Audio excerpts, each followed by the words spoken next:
So let's just start with where are you from? So originally, I'm Yes. from Nashville, Tennessee, Okay. but I don't really know or feel like if I'm from anywhere anymore. Maybe Tucson, Arizona, that's where I'm at right now. But that just comes up and changes so much. Like I'm always all over the place. I spent a bunch of time in China, so it's kind of hard to say, where I'm from at this point. But if we talk about hometown, we can go back to Nashville. That's the good old place. You were born and raised in Nashville, Tennessee. Yep, yep. Soon as I turned 18, I was kind of, I'm mad at you. life in the fast lane. It just kind of like you just kind of get thrown into life, and you're like, well, I guess I'm here now. Right? Yeah, for sure. So you turn 18, you travel, start traveling. Where you went first move that you make? Actually, where did I go first? I think I went and did like I went and did henna tattoos on the beach in North Carolina. Do you remember? I don't know this. I don't know if this is something you guys would know down there, but we had a really big flood in Nashville. Okay. And when we had this flood, it kind of like took out a lot of businesses. The job that I had at that time, literally, we lost it. It was gone. We didn't have a job. That thing was left. Like all that there was to do was to go help other people who got flooded. It was crap. You know what I mean? So that was actually what kind of prompted me to kind of push forward and get out of there. But yeah, I literally went and lived on the beach for couple seasons, just literally doing tattoos, selling things, having a good time. It was wild, man. It Oh, was that's it was great. a That's wild great. way. All right, all right. And who told you, hey, let's get started on cell phones, or how do you came up with this idea of getting into electronics? Okay, so that is a whole that starts all the way. I got pictures from when I'm a little kid. You know what I mean? So, Okay. Good. my mother, she was a sysadmin. You know what I'm saying? She took care of a whole company, every single computer IT hat you can wear. You know what I mean? Like sometimes I would go to, your parents watch you at work. They take you in and they're like, "Don't move. You sit right there. You have Pokemon. Play it." So, I would go to work with her and, she's doing everything. One day I would come in and catch her, upgrading somebody's computer. The next day I would come in and she'd be literally encoding music for another department. Like all the hats, right? So Okay. software wise, she was a really big influence on that. And then my father is an electrical engineer. He can do micro soldering. You know what I mean? Like my father right now works in a factory doing more like through hole. But for the most part, he's a maintenance engineer, and all he does is fix stuff. You know what I mean? It kind of runs in the family. So really early on for me, I just was kind of in it. You know what I mean? Like I'm pretty sure I can dig up a picture right now of me sleeping under my desk trying to fix my computer when I'm like super young. So I've always kind of been passionate about it. Um, but yeah, I don't think there was anybody who kind of got me into that outside of it just being an influence from my family. I remember my my buddy John and I were actually talking about opening a repair store a couple years before we started seeing them in like the malls and stuff. And we were really excited about it. And what year was this? I can't remember, but more of the story is nobody really had any of the kiosks in the mall weren't really a thing yet. You know what I'm talking about? Back in the good old days, some crazy stuff. We're super early. And we kept trying to convince our boss at the time. We were like, this is the same guy that we were working for, traveling around doing like the henna tattoo, serial entrepreneur kind of guy, you know what I mean? And bring him an idea, he'll do it. But for some reason, he was not about the phone repair idea. He was like, no, that just sounds all kind of expensive and hard, and I don't want to. Where are we going to figure that out? Like anything. It was kind of a weird situation for him to not really be interested in it. Which, mind you, he is now. But we. um, but yeah, so there was talks of it. We actually just didn't get to do it. You know what I mean? And I think when I finally actually jumped the boat and got in and was working at a shop, you know what I mean? Um, I basically transitioned from working for, him and a couple of buddies over to a friend of mine who was opening up repair stores all over the country. You know what I mean? So I had already been playing with stuff for years. I had already been, basic soldering, all that kind of stuff. I'd been doing it for years. Just, the whole like I'm just doing it at home and it's really crappy kind of Right. stuff where you're not really like pro level, but you're good. You know what I mean? You're all right. And once I started working for them, it was like, you know what I mean, bro. You got it in your heart too. I can see, I see your office. I know what the deal is. It just lit up like fire, and I just, as fast as I could run toward it, and I've just been running ever since. All right, all right. And so I see some of your videos. You travel to China. You spend Yes. time there. Uh, what took you there? What was the reason? So if we're going into like career professional reason, everything like that, that's easy.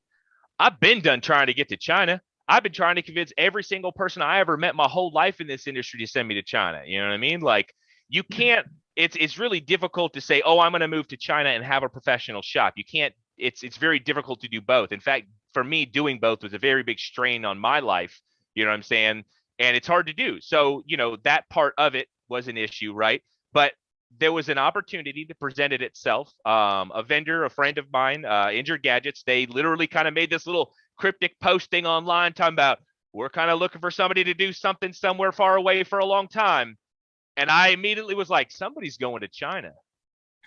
Somebody's going to China. And, I end up talking to him a little bit. And for me, I was just interested because I'm up in everybody's business. You can already tell I'm a talker. I'll just start asking you questions about your life. You'll be like, hey, how do we flip the interview? You know what I mean? But I'm asking him questions, talking to him about it. And slowly but surely, I'm like, man, I want to do this. I want to get out there and do this. And for me, at this point, I've scoured the internet for every little bit of information on this side of the Great Firewall. You know what I mean? And I know in my repair heart that the only way to get to that next level for me was to go over there and like basically put my money where my mouth was. You know what I mean? Because we have all got theories, we've all got thoughts about repair. We've got, we've all got it. You know what I mean? Like, you probably have like 10 ideas a day for the industry that you're like, oh, if only. You know what I mean? Sure. So I see this opportunity, I kind of figure out all the logistics of it. And I realized to myself, like, if I'm following the true theory of life, which is to follow your passion and to take it as far, like, if you channel yourself into this, whatever vibration of whatever your passion is, so hard enough that you're going to live that happy life. For me, that was like, I have no choice but to do this. You know what I mean? So when I got over there, I immediately, got into every stupid thing I could think of, tool design, part design, batteries, whatever you could get, tempered glass.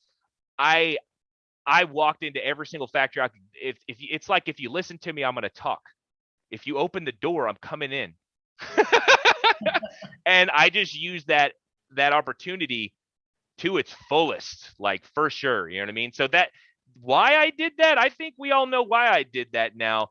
I think it was just I think it was a circumstance that worked out. You know what I mean? But That's good. absolutely. Oh, that's good. That's good. And especially, it's like going to the mainland of cell phones, right? It's like the heart of everything is technology. I talk about the journey to the center of repair just because I think it's funny. You know what I mean? And for me, that was taking that shovel and digging and getting to that center. You are totally right. Like, just existing, like, for me, like, it's like this, like the repair ether. You know what I mean? Like, you got this whole universe around you of different types of repair. Yesterday I bought a book. It literally is, the book's title is How to Fix Damn Near Anything. It's a great book. And there's just the whole ether over there in Shenzhen, in Hong Kong. It's like one big mega city. Have you been? No, no, no, never been. Okay. It's like one big mega city that's crossed by a river. It's not, the only difference is, clearly there is a slight cultural difference between the two.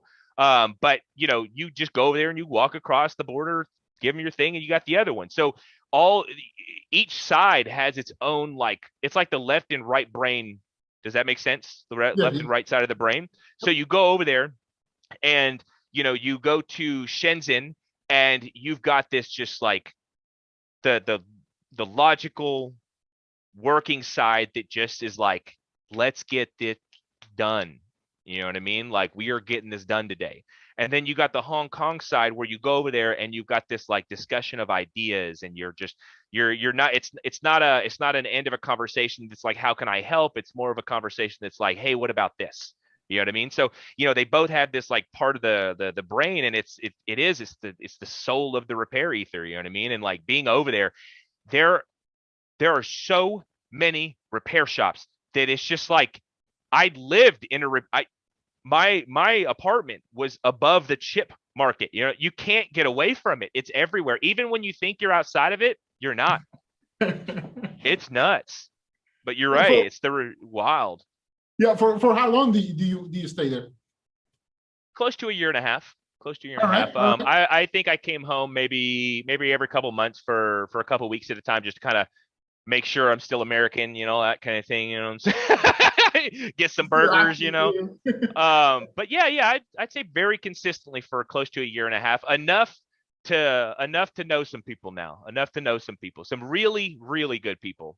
So you went there with Injured Gadgets as far as Correct. getting. They contracted out the art of repair to basically go over there, and if they need it, I got you. You know what I'm saying? It's kind of what I do now, industry consultant. So, if somebody legit needs like unfiltered repair, you already know how you're talking to me. If you want that unfiltered repair, that's what they brought me over there for. Because in that moment, you know what I'm saying? Like, you can have ideas, right? But you have to have the translation. You have to have the context. You have to have you got to be able to make it all happen, right? Correct, And correct. for me, they literally were like, "Hey, we're literally bringing you over here so that we're going to say, hey, we have this idea, or maybe you have this idea, whatever you want to work on." It was kind of like a blank check, right? It was just like, hey, we recognize what you're up to. You know what I'm saying? If you have thoughts, ideas, concerns, so on and so forth, let's just make them a thing, right? So, yeah, it was just,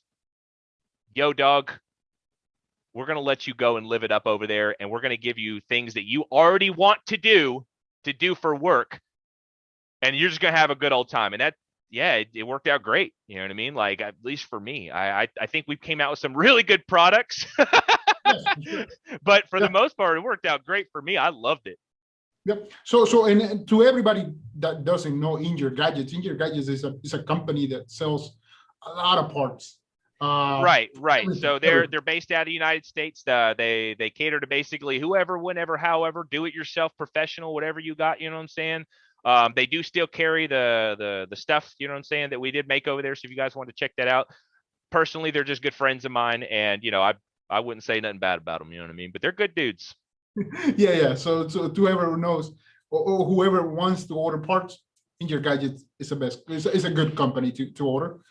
Uh, so you went over there, you come back, and then how the YouTube channel was created on that process?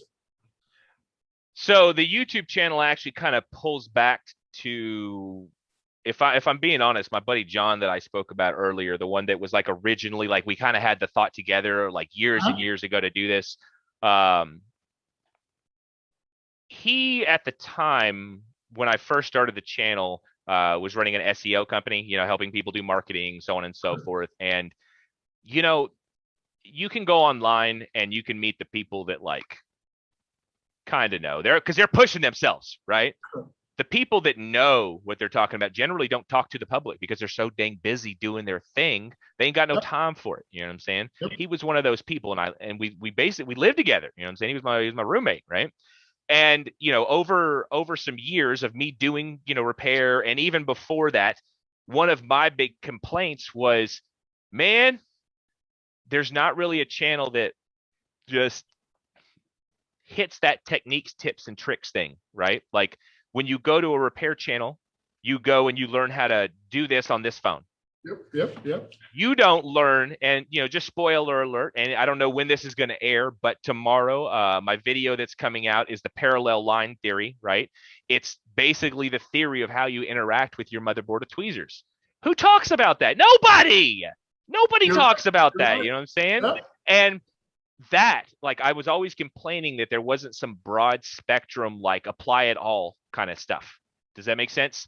Yep. So I kept complaining about this. And when you've got your boy who's a professional marketer who works for who does the thing, you know what I'm saying? Like, his own companies were just flourishing easily, no problem, right?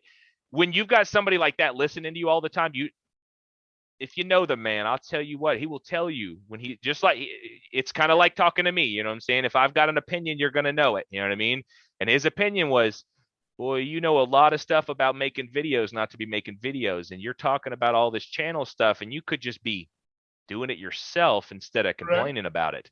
And I'm like, oh, but I don't have time. I don't have time. I don't have time. I'm working. I got the shop. It's hard. Bah. You know what I mean? I'm whining, I'm moaning about it, and he just said, that's a cool excuse, except for the fact that other people are doing it in other industries, and you're just being a crybaby about it. You just need to figure it out. And I'm like, I'm so busy, you know, the whole thing. Yep. And Yep. one day he just was like, yo, dude, like, I don't want to hear it anymore. Like, you either do it or I'm going to judge you for it now. Oh, your boy's going to judge you now.